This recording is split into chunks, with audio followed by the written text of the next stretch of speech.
Programa Diálogo, com Edmo Bernardes. Apoio. Associação Comercial e Industrial de Ribeirão Preto. Valorize o perto, valorize o próximo. Valorap. BPO, Auditoria, Consultoria e Tecnologia. Muscake. Conheça o Pinot by Muscake. Irajá Materiais para Construção. 2 lojas em Ribeirão. Sicredi. Gente que coopera, cresce.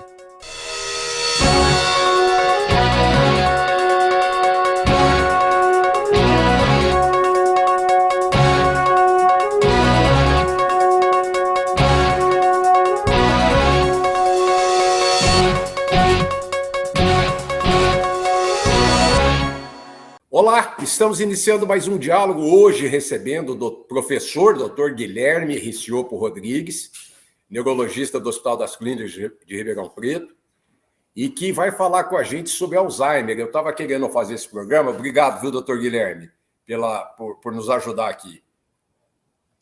Eu que agradeço. Eu estava querendo fazer esse programa sobre Alzheimer porque há um tempo atrás eu fiz um sobre Parkinson, e deu uma repercussão muito boa e pedidos fizeram com que a gente chegasse aqui para tratar desse assunto. Bom, eu andei dando uma olhada naturalmente e estava dizendo que no Brasil mais de 1 milhão de pessoas vivem com alguma forma de demência e em todo o mundo ao menos 44 milhões de pessoas. Bom, fala sobre demência. Então, eu queria que o senhor fizesse inicialmente não só esse quantitativo que eu falei, mas como também essa relação Alzheimer-demência. Ok. Então, vamos lá. O termo demência ele foi criado no século VIII e ele significa a perda da capacidade cognitiva. Então, a pessoa tem uma certa capacidade cognitiva e ela perde por alguma razão. E seja memória, seja capacidade de raciocinar, de resolver problemas, capacidade de se comunicar. E existem hoje mais ou menos umas 100 causas diferentes de demência, certo?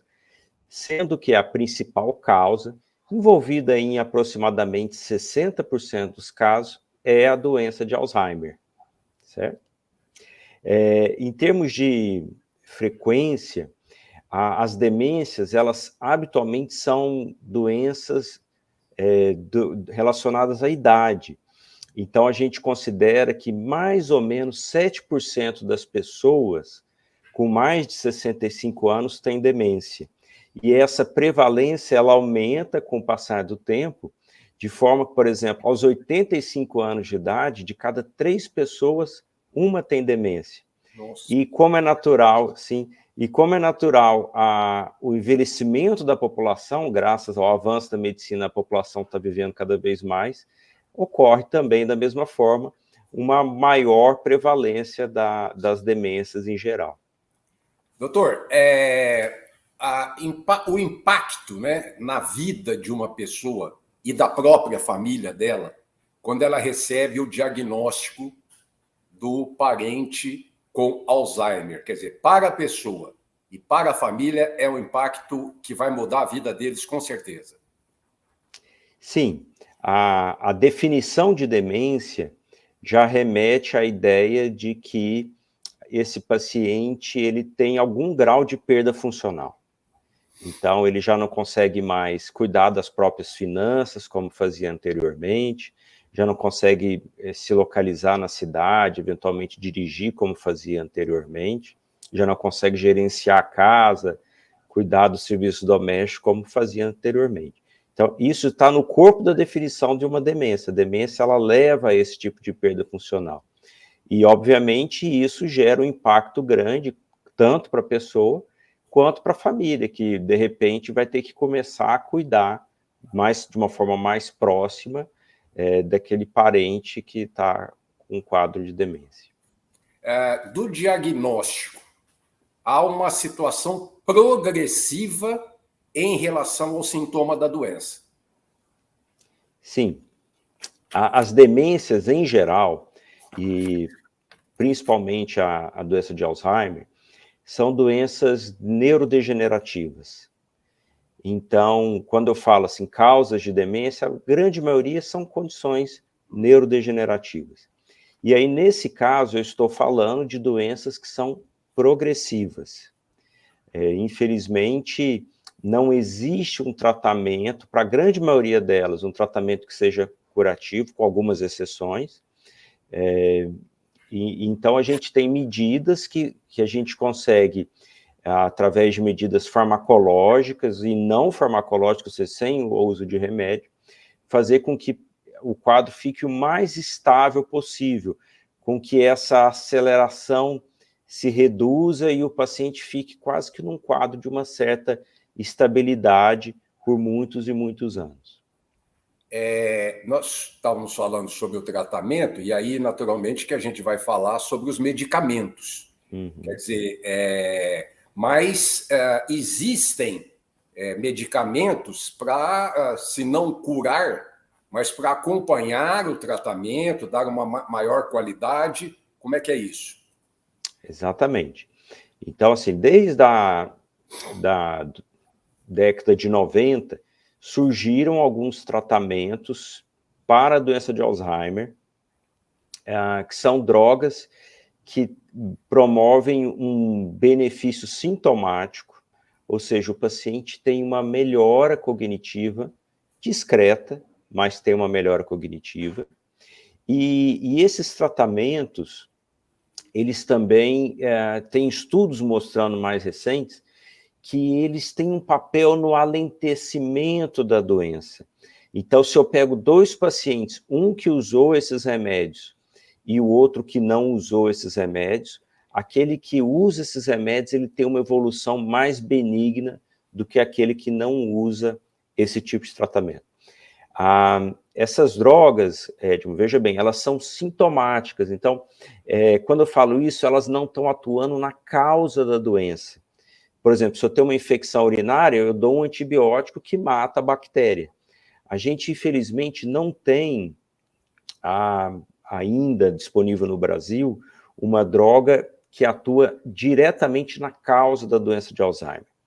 A boa notícia é que esse cenário está mudando. Há cerca de 2 anos atrás, surgiu uma primeira medicação que atua na proteína amiloide, que é a proteína que, ao se depositar na célula cerebral, causa a morte desse neurônio. E essa droga, o nome dela é aducanumab, ela veio no mercado, ela recebeu uma aprovação do FDA, uma aprovação temporária, e não chegou a ser comercializado fora dos Estados Unidos, porque teve alguns problemas, uma taxa de efeito colateral um pouco considerável, em torno de 30% dos pacientes com efeitos colaterais. E em novembro do ano passado surgiu uma segunda droga, essa chamada lecanemab. Essa segunda droga, também produzida pelo mesmo laboratório, que é a Biogen, ela faz com que você consiga ter uma eficácia melhor no controle dessa proteína beta-amiloide e uma taxa de efeito colateral bem menor. Então, isso garantiu que em janeiro desse ano o FDA desse a aprovação para a comercialização nos Estados Unidos. Ainda não é uma aprovação definitiva, se espera que em julho saia a aprovação definitiva, e o próprio laboratório já está em processo de comercialização lá nos Estados Unidos. Eu vi que recentemente, semana passada, um dos grandes grupos de saúde, porque nos Estados Unidos não existe saúde pública, é só saúde privada, que é o grupo de saúde dos aposentados do Exército, né, dos reservistas, né, a palavra que eu queria lembrar, do Exército, se comprometeram a dar essa medicação para os casos indicados. Então, eu acredito que essa medicação vai ser algo muito interessante no tratamento da doença, e eu acredito que em breve a gente deve ter aprovação, tanto na Europa quanto aqui no Brasil, desse remédio chegando aqui, especificamente no Brasil. Eu fico imaginando que isso, né, o desespero das famílias, como também outras situações de doença, câncer, enfim, quando surge uma conversa de um medicamento, coitado dos médicos e de vocês, né? Deve haver uma pressão, deve haver uma situação de pedidos da utilização dele, mesmo antes da aprovação dele, né? As pessoas ficam pesquisando no Google toda hora, e quando começam a ter essa informação, começam a levar para o médico e aí para nortear o paciente, né? Com certeza, com certeza. Existe... Esse ponto que você tocou é um ponto muito importante. A internet, o Google... Doutor Google, por favor. Pois é. Doutor Google. É algo assim que é muito bom no sentido de que popularizou o acesso à informação, né? Por outro lado, isso gera um problema sério de fake news, né? O que a gente vê de informações desencontradas, de charlatanismo mesmo dentro desse meio, isso aí não restringe a questão de doença degenerativa, mas no próprio câncer e até outras doenças, né? Recentemente a gente teve a epidemia de Covid. Então, isso os pacientes, as pessoas têm que também olhar com muita cautela, muito cuidado, não acreditar em tudo que está vendo, porque, infelizmente, tem interesses por trás que muitas vezes não são idôneos, né? Eu vou chamar o intervalo rapidinho, daqui a pouquinho nós estamos de volta, pessoal, até já.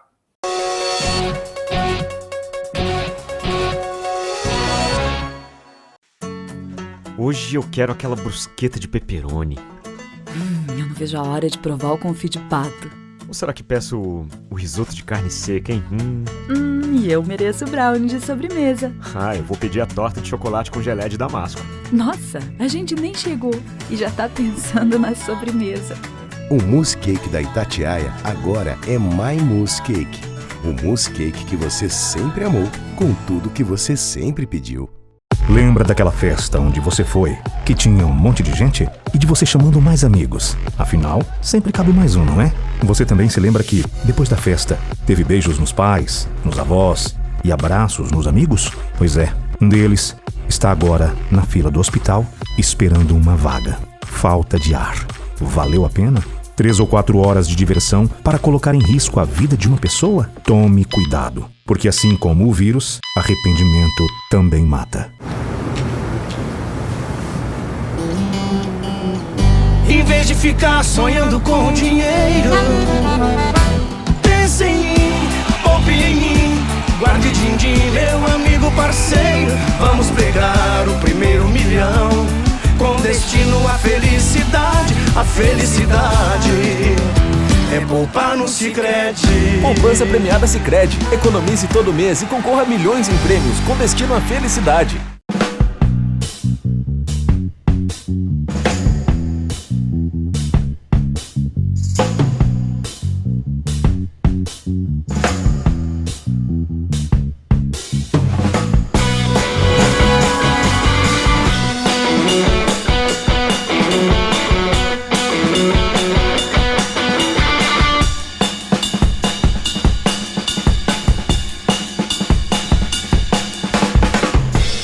Seja reforma ou construção, conte com o Irajá Materiais para Construção, a melhor escolha para garantir o sucesso de sua obra. Irajá, 2 lojas em Ribeirão. Acesse depositoirajá.com.br. Desafio Irajá, da reforma ou construção. Melhor qualidade, rapidez na entrega, maior economia. Quem pode, faz melhor e garante. Irajá Materiais para Construção. Diálogo, apoio, Acirp, Valorap, Muscake, Irajá Materiais para Construção, Sicredi. Estamos de volta com o segundo bloco do programa, com a gentil presença do professor Dr. Guilherme Riccioppo Rodrigues, neurologista do HC, professor do HC, da Faculdade Barão de Mauá. Professor, nós estávamos falando com relação a sintomas um pouco e da perda de memória, e cita-se muito de perda de memória recente no paciente, na pessoa com Alzheimer. Confirma isso? Exatamente. O Alzheimer ele pode se apresentar de várias formas diferentes.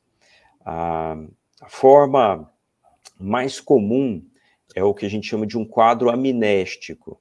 O que seria isso? É a perda de memória para fatos que ocorreram recentemente, uma memória para episódios recentes. Então, às vezes a família fala, nossa, meu pai, ele lembra de tudo que aconteceu na infância, ele tem uma memória ótima para coisas que aconteceram há 20 anos atrás, mas você pergunta para ele o que ele comeu ontem, ou o que a gente fez no fim de semana passado, ele não é capaz de lembrar. Então, esse é o caso mais típico de uma perda de memória que sugere a doença de Alzheimer. Essa perda para fatos que ocorreram recentemente. Muito embora nem toda perda de memória, é bom a gente dizer isso, né? Significa que a pessoa tem Alzheimer.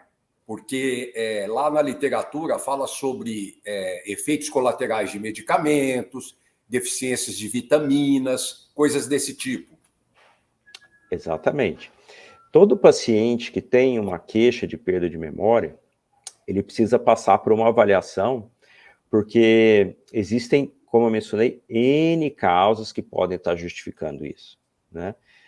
Então, algo que é muito comum, a pessoa ter um déficit de atenção e pensar que isso é perda de memória. Porque, na realidade, no nosso dia a dia, a gente precisa dar atenção para conseguir memorizar. E se a minha atenção está prejudicada, secundariamente a minha memória vai ficar prejudicada também. Sim. Mas aí, na clínica, nos testes que a gente faz no consultório, eu consigo diferenciar, olha, isso aqui na realidade não é primariamente um quadro de memória, sim de atenção. E aí envolve N causas, como você mencionou, a questão de medicação, algumas deficiências de vitamina, alguns problemas metabólicos, por exemplo, problemas na tireoide, a questão de transtornos do humor, depressão, ansiedade, isso também pode acarretar problemas para dormir, também pode levar a quadros de atenção e, secundariamente, perda de memória. Então, isso é algo que precisa ser avaliado. E outro detalhe também, o próprio processo de envelhecimento está associado a uma perda progressiva da memória, isso é algo normal. A nossa memória hoje não é igual a 20 anos atrás. Tô sentindo isso na pele, viu, doutor? Tô sentindo isso na pele, viu?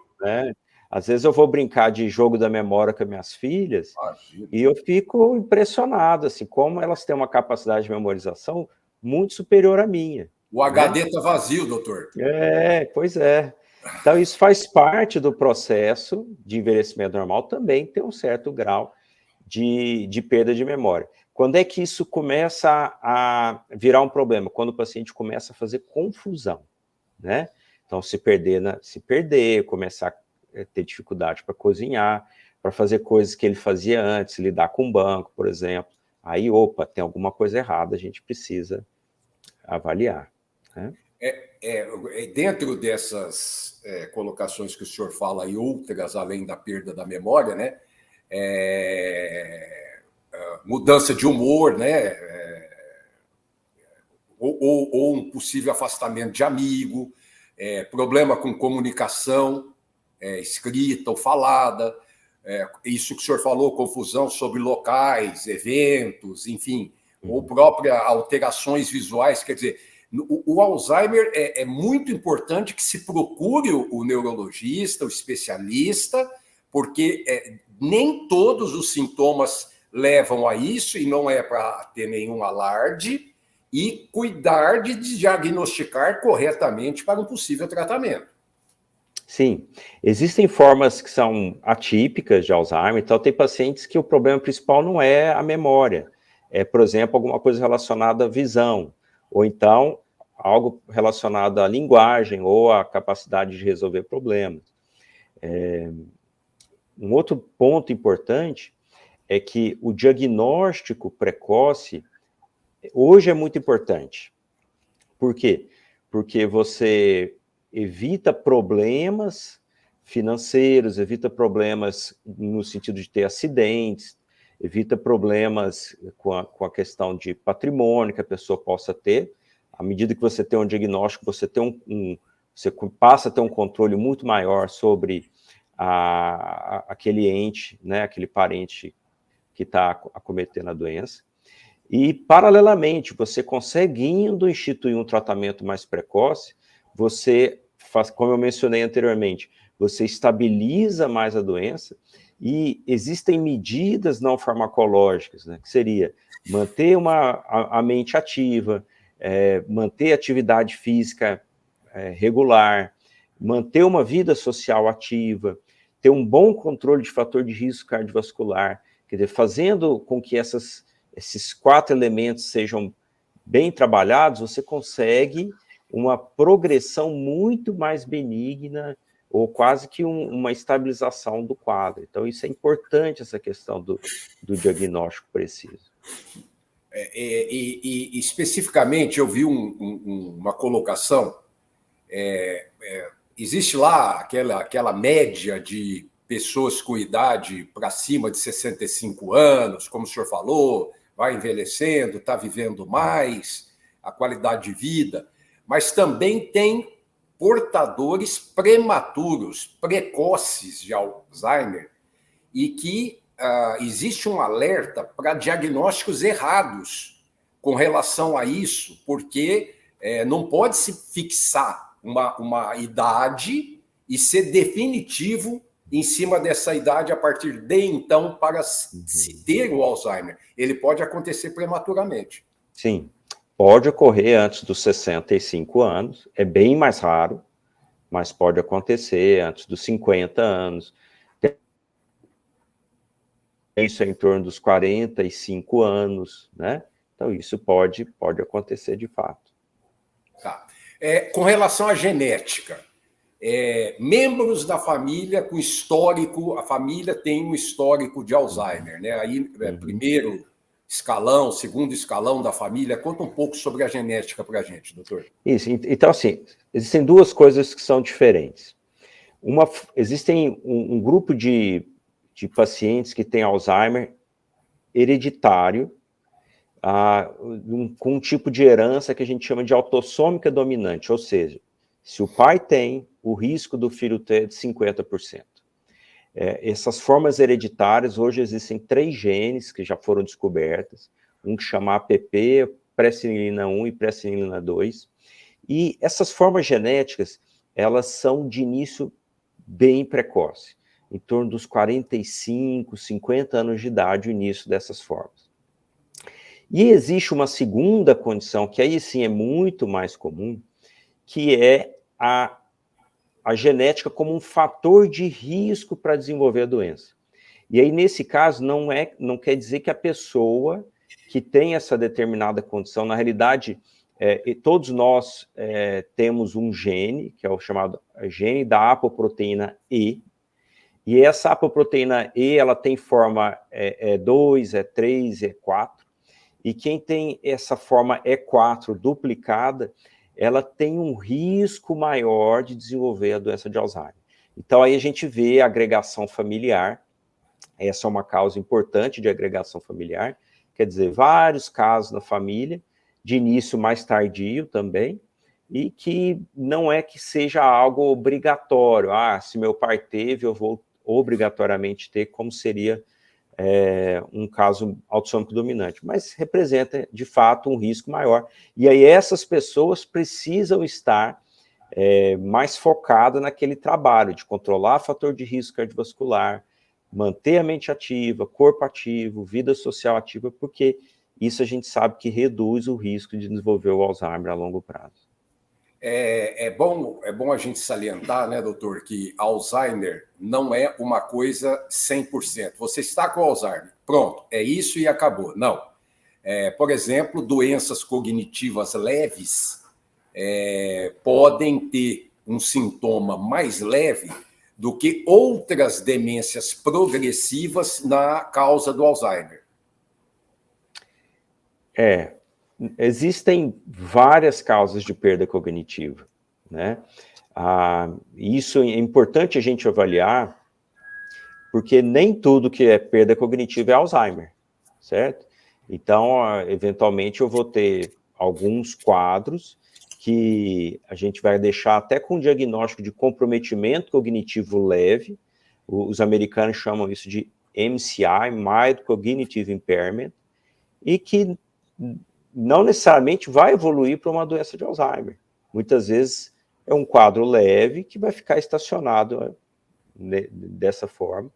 Obviamente, esses pacientes que têm uma perda leve, a gente fica um pouco mais preocupado, porque isso é um fator de risco para desenvolver uma demência, mas não necessariamente isso vai evoluir realmente para um quadro de um Alzheimer ou uma outra forma de demência. Doutor, cigarro ou o fumo, né? Obesidade, diabetes, colesterol alto e hipertensão na meia-idade. Qual é a participação disso no Alzheimer? Muito grande, tá? Como eu mencionei, é um dos 4 elementos que a gente precisa fazer para prevenir o Alzheimer. Controlar o fator de risco cardiovascular. Então, diabetes, pressão alta, colesterol, sedentarismo, tabagismo, isso tudo leva ao maior risco cardiovascular e está claramente associado ao maior risco do paciente desenvolver uma demência.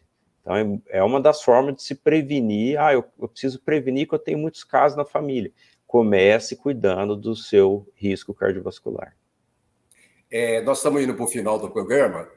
Eu quero mais uma vez deixar claro com relação à necessidade, importância imperiosa de que a pessoa deve buscar orientação sobre qualquer um desses sintomas, sobre qualquer um problema, sobre qualquer dúvida que a pessoa tem. É muito importante procurar um neurologista especializado, que saiba, que conheça da doença. E existe alguma outra coisa que a gente precisa falar no encerramento do programa, doutor? Eu acho que é muito importante que as pessoas se informem. Então, faça o segmento médico, questionem e não percam a esperança, né? Então, a gente tem muita confiança de que novas medicações vão fazer uma mudança muito importante na história natural da doença de Alzheimer. E então, é algo que a gente espera e deixa como um recado para que, caso você tenha um parente que tenha um quadro de uma suspeita, está começando uma perda de memória, leve ele para um profissional, faça avaliação, porque esses remédios que estão para chegar no mercado, as evidências apontam que quanto mais precoce é o início dele, muitas vezes até antes do início da demência em si, naquela fase de... Quanto mais precoce o início deles, mais eficaz seriam essas medicações. Então, é muito importante saber com o que nós estamos lidando, se informar, estar atento e jamais perder a esperança, achar que é um quadro que não tem solução, que vai evoluir mal de toda forma, porque com certeza não é dessa forma que a doença caminha.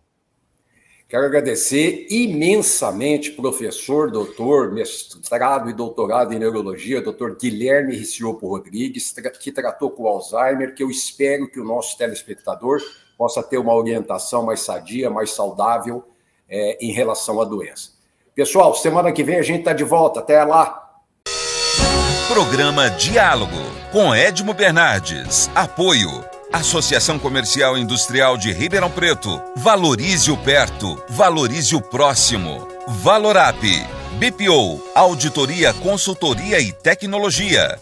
Muscake, conheça o Pinot by Muscake. Irajá Materiais para Construção, 2 lojas em Ribeirão. Sicredi, gente que coopera cresce.